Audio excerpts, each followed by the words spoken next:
Sama radio ne de oh na me ye no me dem kakra. Okay. Na me ya na me de afa WhatsApp. A record portion bi na to amane om. Oh. Na obi abusa me se wo ya adwuma wo ne metwe wo ntro se oh me ne kwam na obi ansa. Sata na obi ansa hwe obi nso e boso pa wo. E ya Agbo FM. Ti bi se me ni obi ansa na ye adwuma. Na boa. Na boa. Tiene na mu ana. Omunya line ne se akwa na ye good. Okay. Aha. Ana outlines and pages, Mr. Wincott. Or this some program be called so into Atuano. Aye. We chant to Atuana Massa no mafini. Ain't radio pa. The radio no and Tiana Mwana. Omunya line they say Akwani good. Okay. Aha. Ana outlines and pages, Mr. Wincott. Or this some program be called so into Atuano. Aye. We chant to Atuana Massa no mafini. Ain't radio pa. The radio no and Namuna 2016. MPP4 campaign and I'm course at wow. Okay. Na man be a friend, Mr. Ajimai. There be a come out and said the opposite you we are seeing no. 1 to 1 more, I mean, shall. And 2 to 1 more, 2 1 more, Mr. Ajimai, cast a wound to me yet. So bit me. So I have no Usubempa. Abua Papu will still show you a happy FM. Okay. No, no, so you're not just walk Quaco Stanley MP war as Antiachem. Nam fetching. Okay. The call ye na Mr. Ajimani ho. Nam kuchan tro chere kwesi sapon se. Okay. Mr. Ajimani nam fetching. Okay. The call ye na Mr. Ajimani ho. Nam kuchan tro chere kwesi sapon se. Okay. Mr. Ajimani se metile mu so bempa. Oh, okay. Lucky nam fetching. Okay. The call ye na Mr. Ajimani ho. Nam kuchan tro chere kwesi sapon se. Okay. Mr. Ajimani se metile mu so bempa. Oh, okay. Luckily omo frame Mr. Ajimani on fa. Ah. Ana kwa za bohunu se mintimi fa Mr. Ajimani me twantro ba na etro. Okay. No say ni o de kwai. Ana kwa za bohunu se mintimi fa Mr. Ajimani me twantro ba na etro. Okay. No say ni o de kwai. Ti hona no mo kire me console ye pia ha yesi me hua radio wo dem wanam de ye. E wo radio station. Ha say ni o de kwai. Ti hona no mo kire me console ye pia ha yesi Ajimani me twantro ba na etro. Okay. No say ni o de kwai. Ti hona no mo kire me console ye pia ha yesi me hua radio wo dem wanam de ye. E wo radio station. Happy FM.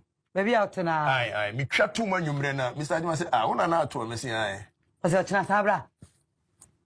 Ana me nemu am di gina he. Into what bo happy wa. 3 years. Say 3 years. 3 years. To share radio so 3 years with. 3 years in but me cha omo mba. Anu dance ah. 3 years pay. Matembema pa. Na sanko for a video they like. Okateche fifa na mi bunu pa. Se say ade na numa. They are not speaking from a place of hatred. They are speaking the truth. Now more true. Some of us, you bow within radio, son, you bow within baby, yet the speed and a bit you. You have lost that completely. It's not about politics. It's not about anyone's political interest, but it's about how you're constantly not making sense of it. Constantly not making sense. They said this we shouldn't do content, papa. Yeah. I got an individual battle, and I would think that no be personal beef. Now no ya na woni abaya yi beef. Now what's your you are losing credibility. You are losing value in the face of journalism. Nkwasiafo Hene. Good evening to Nana Tupac. Boba got to get to aka Nana Tupac.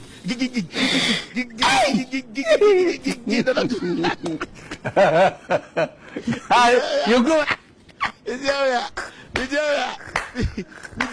Now, Yanka, a travel ban on Ghana by the United States. So there is a potential travel ban. So now the United States are banning countries. And they say almost a review 36 countries. 36 countries and Ghana to 16. Nani fair so Trump administration considers adding 36 countries, including Ghana, to its travel ban. Oh yeah, and she say, "Wow, Wopa America kono." Say Trump the Ghana for can when you been called. Munu yanu more horses. Woba Ghana on timin kubiu. Donald Trump adia wopeso yeno no. And you bisa say na den wopeso yesa. Danny, to America ya Wopa when you been cool. America show the heaven on earth too. Hey, won't be a moving Nkwasiafo chiro. American ko one more unko. Omuni so ye Ghana ni nkwade o ma kwan. He said Donald Trump into omo ye na dwom for man no do me market. Ene makola for. Makola for na sa atonkra. Say ohene de pese ye wo no. But we can't tell why you cry any other. And no, yes, what's in young Kwa town. One more year now, Wednesday, they be ready. The main function next week, Wednesday. No more gadata. Next week, Wednesday. May ye now want to tag Traders Association in Ghana. Or no swap frame. So, what by your best swat say, you know, your baba. Was young in a better chow your man. Now, catch a general Nico Fisse. Soon, one mobile won't be a benya 222. The mom general, dear, be a man at Trekura. Was it Tim never in your bet you be a shoe 22, a man shoe, mamma shoe near or Bemo be a 22. Wednesday show near Koyana Makola. Why?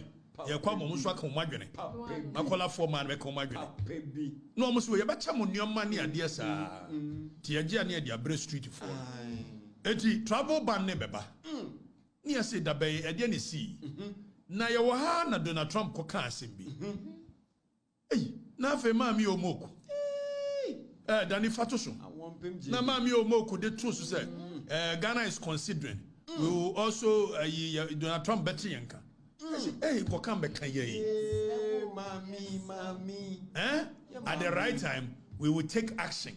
Vice President warns of Trump's say US aid. Or mad aid to no man at Trump is with him. I've almost get debut. After your Vice President to say Donald Trump, at the right time we will take action. Yes, you will come back here. Mami. Even you will come back here. Trump will swap madam. Hey, come back here. Enti emso ya na Trump se mo form to asema we aka me punish o afa yo wa na honorable John his excellency Malam John Yohani Malam Yohani nso say and I know South African president wa call America ma Donald Trump Jojo no enti ene Trump's unfounded attack on Cyril Ramaphosa was an insult to all Africans. John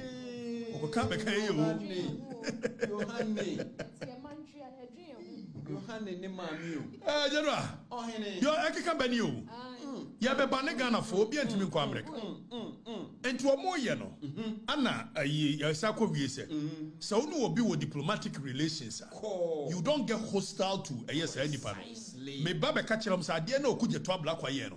E wo repercussions. Exactly. E wo implications bi.